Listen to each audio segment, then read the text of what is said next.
So it's been a while since I made a Phoenix Suns news video, and you guys, I do apologize for the lack of content on this channel. There really hasn't been that much to talk about outside of the games and all the Phoenix Suns injuries right now because the Phoenix Suns are like completely injured. But I promise you guys, more content is on the way. And before we get started, do me a huge favor, you guys, and Hulk smash that like button. And please subscribe for everything Phoenix Suns. If it has to deal with the Phoenix Suns, I'm going to make a video about it.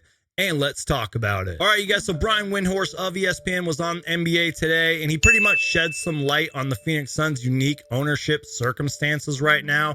And I'm not even going to try to break down what he said. I'll just let you guys listen to it. Let's hear what he had to say. I mean, right now at this point, Malika, I'm going to chop it because any game where they don't get a player injured, yes, is a good night. The problem, we know that they've got Jay Crowder sitting out. You know they're desperate for players. So you're saying, why will they not trade Jay Crowder to get help?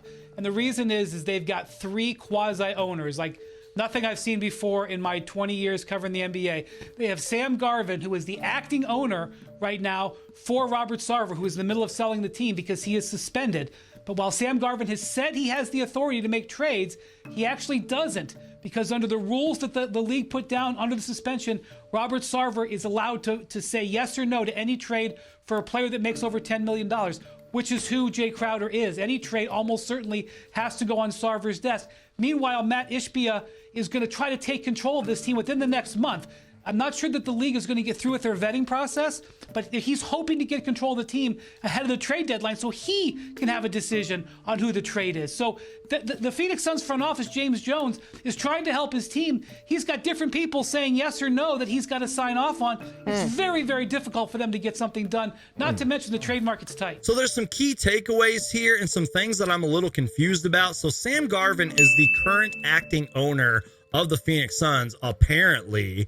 And according to Brian Windhorst, he is not allowed to authorize trades or whatever. And yes, I am looking up at a little notepad and reference notes and everything.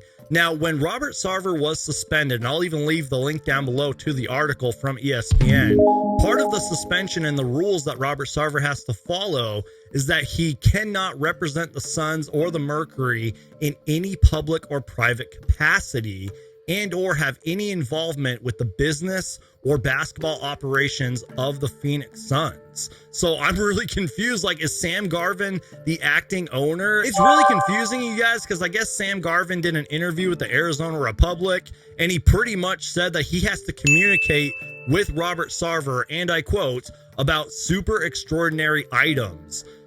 Whatever that means. And that's where the reports about the Jay Crowder stuff came into light, about like he has to get approval to trade a contract like Jay Crowder's, which is like $10 million or more or whatever. Because what if Robert Sarver is like so pissed off at the Phoenix Suns that he doesn't authorize that trade? Like, can he even do that? That's where some of this reporting and the suspension and all that stuff and what was said and what is coming to light nowadays, it just doesn't make any sense. Now, another key takeaway here, you guys, is he did say that Matt Ishbia is trying to take control of this team within the next month before the NBA trade deadline, but I guess the league has to process some stuff and approve some stuff. So who knows when Matt Ishbia and his brother Justin are going to be the owners of the Phoenix Suns. I have no clue. So I want to hear from you guys. Leave your thoughts, comments, and opinions down below on this Phoenix Suns quasi-ownership stuff and the whole Robert Sarver thing. I honestly think that there's been some shaky reporting, and or maybe I just missed something within all of the Robert Sarver suspension and the new ownership. I don't know. You guys let me know if I missed anything. I want to hear you guys' thoughts, comments, and opinions down below. Also, you guys, we do got a little bit of an update on the Phoenix Suns injuries, as DeAndre Ayton is questionable for tomorrow's game against the Minnesota Timberwolves. And also, you guys, James Jones did an interview the other day, and he pretty much said that everybody except for like Cam Johnson and Devin Booker, for example, are pretty much day to day. So hopefully that's a positive sign. He pretty much said that one day guys feel like they're 60%, one day they feel like they're 30%. So hopefully players slowly but surely come back, and hopefully the Phoenix Suns can kind of tread water, if you will, and stay above or at least at 500, stay in the playoff hunt, stay like in that 7th, 6th seed or whatever in the NBA standings, because the NBA schedule for the Phoenix Suns is getting tougher. We are in arguably the toughest month, the toughest part of our schedule, and the Phoenix Suns are just so low on bodies right now The Suns are dropping like flies, and we need to get healthy. So just one player at a time. So even if DeAndre Ayton is available one game and not available the next, I will take it. We just need bodies right now. And speaking of the Phoenix Suns getting bodies and players, you guys remember Saben Lee from the preseason? Saben Lee has signed a 10-day contract with the Phoenix Suns. And Monty Williams and James Jones both had some really great things to say about him. James Jones pretty much called him a quality backup in this league. He was praising his name the other day. Monty Williams said, and I quote, "I love his grit, his defense, and he did a few things offensively that I didn't know he could do." So I'm really excited for Saben Lee. He did look good in like the one preseason game that he played for the Phoenix Suns. I thought he was really aggressive as well.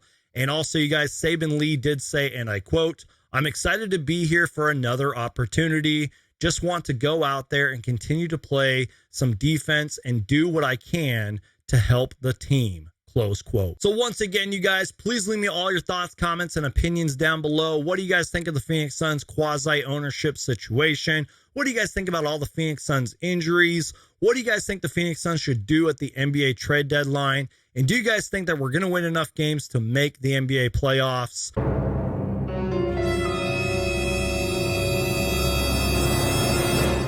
Let me know all your answers to those questions in the comments section. You guys do me a huge favor and Hulk smash that like button. And please subscribe for everything Phoenix Suns. If it has to deal with the Phoenix Suns, I'm going to make a video about it. Once again, you guys, I promise more content is on the way. Make sure to follow me on TikTok and Instagram and Twitter. I appreciate all your guys' support, and I'll see you guys next time. Go Suns. Article from Sports Illustrated. The Phoenix Suns continue their losing ways. Damn. Can we please go one game without suffering an injury? Amen to this tweet. This team. Life update. It got worse. Is that Robert Pattinson? Started from the bottom. Now we back at the bottom, Suns. My first try. The 50th try. Oh, the classic tankathon. Phoenix is now missing 65.6 points per game through injuries, which doesn't include Jay Crowder, who hasn't played all season. Think about that for a minute.